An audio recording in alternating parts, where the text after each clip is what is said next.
রাহিম আসসালামু আলাইকুম। আমি সৈয়দ মারুফুজ্জামান রাসেল। অনলাইন ক্লাসে তোমাদেরকে স্বাগত। আজকে আমরা নবম দশম শ্রেণীর একটি প্রবন্ধ নিয়ে আলোচনা করব।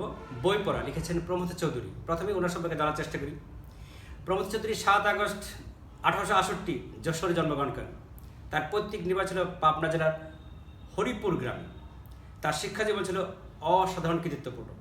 তিনি 1890 সালে কলকাতা বিশ্ববিদ্যালয় থেকে ইংরেজি সাহিত্যে প্রথম শ্রেণীতে এমএ ডিগ্রি লাভ করেন। পরে বেস্টারি পড়ার জন্য বিলেত যান। বিলেত থেকে ফিরে এসে বেস্টারি পেশায় যোগদান না করে তিনি কিছুকাল ইংরেজি সাহিত্য নিয়ে অধ্যাপনা করেন এবং পরে সাহিত্য চর্চায় মনোনিবেশ করেন। তার সাহিত্যিক ছদ্মনাম ছিল বীরবল। তার সম্পাদিত পত্রিকা হচ্ছে সবুজপত্র বাংলা সাহিত্যের চলিত ভাষাসাহিত্যিক প্রবর্তনে অগ্রণী ভূমিকা পালন করে। বাংলা সাহিত্যে কিন্তু চলিত ভাষা, আমি তুমি যে এখন চলিত ভাষায় কথা বলছি, প্রমিত ভাষা, এটি কিন্তু প্রথম আনুষ্ঠানিকভাবে প্রচলন করেছেন প্রমথ চৌধুরী।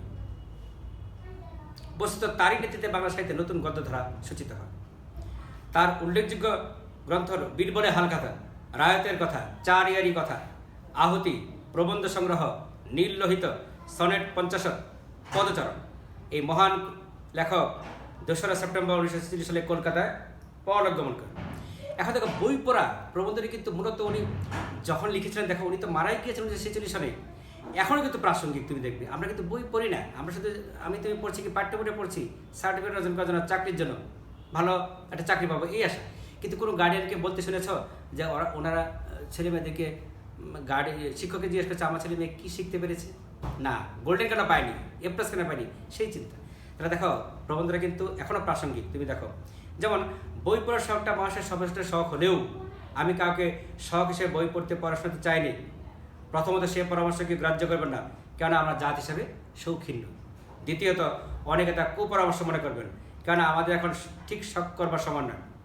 আমাদের রোগ শোক দুঃখদায়ক দেশে সুন্দর জীবন ধারণ করাই যখন হয়েছে প্রধান সমস্যা, তখন সেই জীবনকেই সুন্দর করা, মহৎ করার প্রস্তাব অনেকের কাছে নিরর্থক এবং নির্মম ঠেকবে।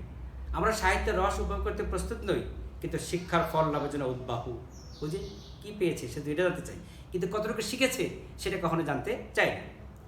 আমাদের বিশ্বাস শিক্ষা আমাদের গায়ের জ্বালা এবং চোখের জল দুই দূর করবে, এ আশা সম্ভবত দুরাশা, কিন্তু তাহলেও আমরা তা ত্যাগ করতে পারি। তার মানে কি জানো, আমাদের বিশ্বাস কি যে আমি শিক্ষিত হয়ে, যেমন গায়ের জ্বালা মানে কি, পাশের বাসার ছেলে বা মেয়ে, ভাই বা বোন বড় চাকরি করে, আমার ভাই বা বোন, ছেলে বা মেয়ে কেন বড় চাকরি করবে, এটা জ্বালা। আবার চোখের জল কি, আমাদের আর্থিক অবস্থা খুবই খারাপ, আমার বিশ্বাস আমার ছেলে বা মেয়ে, ভাই বা বোন বড় চাকরি করে আর্থিক অবস্থা দূর করবে, কিন্তু এটা তো নাও হইতে পারে, তাই না? কিন্তু আসলে আমাদের বিকল্প নেই। আচ্ছা, তাহলে সাহিত্য চর্চা কিন্তু শিক্ষার সর্বপ্রধান অঙ্গ উনি বলতে চেয়েছেন। কারণ সাহিত্যের ভিতরে কিন্তু আমাদের 16 আনার ভিতরে 15 আনা জ্ঞান, অন্যান্য জ্ঞানের ভিতরে মাত্র 1 আনা, তাই না? কিন্তু শ্রেষ্ঠ গুণ হলেও আমরা কিন্তু সেটা জন্য অপেক্ষা করতে চাই না। কারণ তুমি ধরো পড়াশোনা করছো, এখন তোমার পিছনে কিন্তু আরও 10-15 বছর বাবা মা ইনভেস্ট করতে হবে, তারপরে তুমি পড়াশোনা যাবে। কিন্তু তাহলে এই যে ধৈর্যটা অনেকে কুলায় না, তাই না? যেমন বলছে যে ডেমোক্রেসি গুরুরা চেয়েছিলেন সকলকে সমান করতে, কিন্তু তাদের শিশুরা উল্টো বলে সবাই বড় হতে চায়। মানে ডেমোক্রেসি তো বলছে যে যার যার যোগ্যতা নেই যে সে সেটা করবে, কিন্তু শিষ্যরা প্রথমে বুঝতে চাচ্ছে কি যে না, আমার গুরুদের এত কিছু আছে, আমার করতে হবে। এই যে তখন চাই আরও চাই, কী চাই? টাকা চাই। ব্যথিটাই সংক্রামক, স্বাস্থ্য নয়।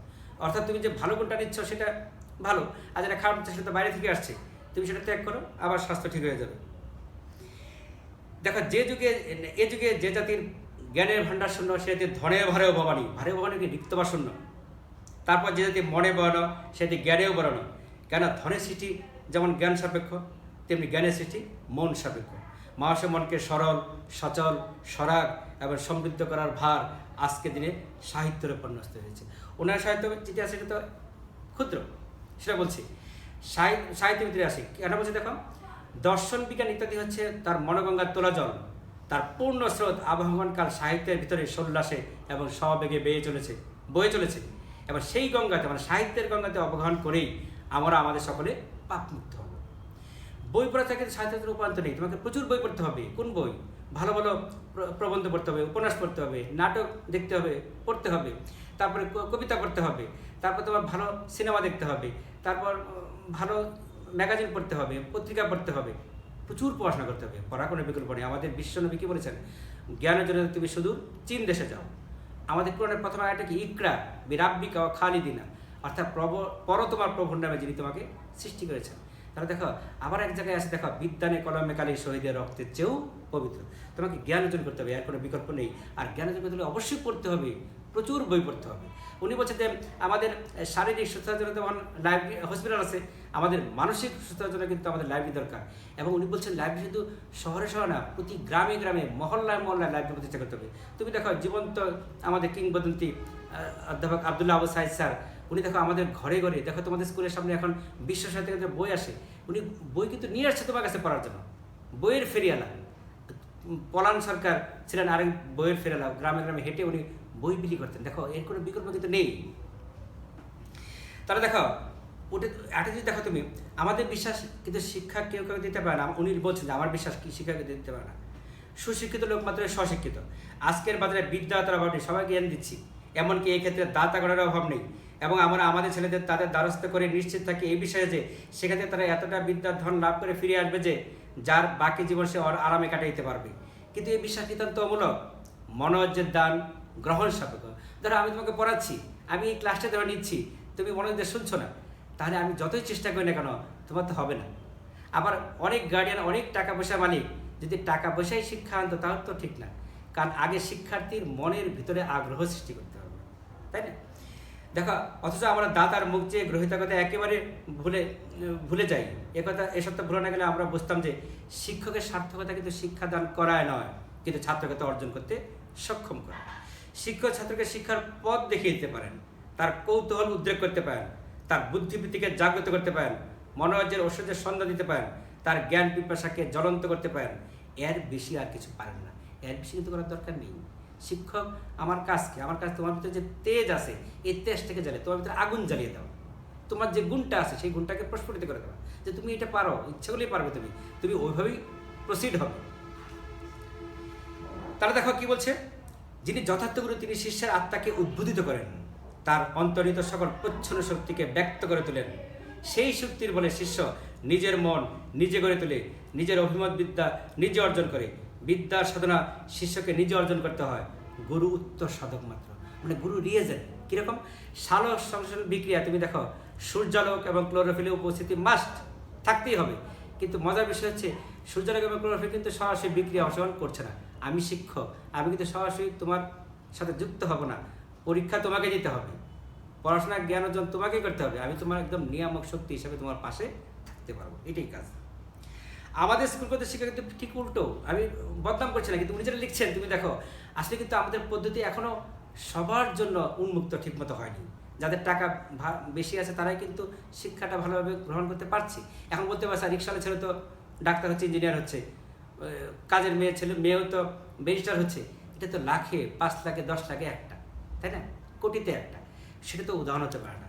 আমাদের সিস্টেম আমাদেরকে ওইভাবেই করছে না, আমরা কি মুখস্থবিদ্যা পারদর্শী হয়ে যাচ্ছি। এই যে মুখস্থবিদ্যা যে পারদর্শী হচ্ছি, এতে লস কোনটা হচ্ছে ধরো আমি যখন পরীক্ষা হলে যাচ্ছি গিয়ে উগলিয়ে দিচ্ছি, মানে বমি করে দিচ্ছি, পরীক্ষা শেষ আর কিছু মনে নেই। এটা কেন হবে? আমার দেখো পাস করা এবং শিক্ষিত কিন্তু এক বস্তু নয়, তাই না? এখন বলা হচ্ছে যে France was saved by her idealists, মানে ফ্রান্সে যারা স্কুল থেকে ঝরে গিয়েছিল তারাই ফ্রান্সকে রক্ষা করেছে। আমাদের মুক্তিযোদ্ধাকে চিন্তা করো, সেখানে 99% মুক্তিযোদ্ধা কিন্তু গ্রামের ছেলে। তুমি দেখো আমাদের যে বীরশ্রেষ্ঠ 7 জন, বীরশ্রেষ্ঠ মতিউর রহমান ছাড়া সবাই কিন্তু শিক্ষা ছিল না, কিন্তু কি অসাধারণ ওনারা কাজ করেছে। শিক্ষাটা কি? শিক্ষাটা তো তার এই যে এখানে বইয়ের সার্টিফিকেট তো শিক্ষা না, তাই না? এই যে বছরটা পাস করা শিক্ষিত এক বছর নয়। তারপর দেখো আমাদের প্রাণ শক্তি কিন্তু নষ্ট হয়ে যাচ্ছে। কেন? আমাদের অবশ্যই উনি বলছে করা নাড়তে হবে। এখন সবাই জানে যে বই পড়া ভালো, কে না জানে? উনি বলছে যে জানে, কিন্তু পালন করে কয়জন? উকিলরা চিন্তা করে আমি কেন কবিতা পড়বো, আমি কেন উপন্যাস পড়বো, কিন্তু উকিলরা জাজরা এটা চিন্তা করে না। উনি বলছেন আর কি যে ওনারা যদি কবিতা পড়তো, উপন্যাস পড়তো, তাহলে মানবিকতা আরও অনেক উন্নত হতো, ওনার দ্বারা অপরাধটা কম হতো, তাই না? দেখো লাইব্রেরি কিন্তু স্বেচ্ছায় স্বচ্ছতে স্বশিক্ষিত হওয়ার সুযোগ পায়। আমাদের বিশ্বকবি কি বলেছেন? আনন্দের ভিতর দিয়ে, স্ফূর্তির ভিতর দিয়ে কিন্তু তোমাকে লেখাপড়া করতে হবে, তাই না? কাব্যের ভিতরে আমাদের যে অরুচিত হচ্ছে সেটা কিন্তু আমাদের দোষ না, আমাদের শিক্ষার পদ্ধতির দোষ উনি বলতে যাচ্ছেন। এখন দেখো উনি বলছে যে আমাদের দুরবস্থার কথা যখন স্মরণ করি তখন খালি কোমল শরীরে আলাপ করা চলে না, মনে আক্ষেপের কথা মাঝে মাঝে করি না লাগাতে হয়, মানে কি বারবার মনে করে দিতে হবে। এই মূল প্রবন্ধটা কি তাহলে মূল বক্তব্যটা কি ছিলাম, যথার্থ শিক্ষিত হতে হলে মনের প্রসার দরকার, তা না হলে কিন্তু কখনোই সম্ভব নয়। এবং মনের প্রসার বাড়বে কখন? তুমি যত বেশি বই পড়বে, তত বেশি বিনয়ী হবে, মানবিক হবে, মূল্যবোধ তোমার অর্জিত হবে। এর কোনো বিকল্প নেই। শর্টকাট ওয়েতে জ্ঞানী হওয়ার কোনো সুযোগ নেই। অবশ্যই প্রচুর বই পড়বে তোমরা, এবং বিনীত অনুরোধ থাকবে তোমরা বিশ্ব সাহিত্য কেন্দ্র হোক, স্কুলের লাইব্রেরি হোক, পাড়ার লাইব্রেরি হোক, শুধু বই পড়ো, শুধু বই পড়ো, এটাই তোমার মুক্তি একমাত্র। অনেক ধন্যবাদ।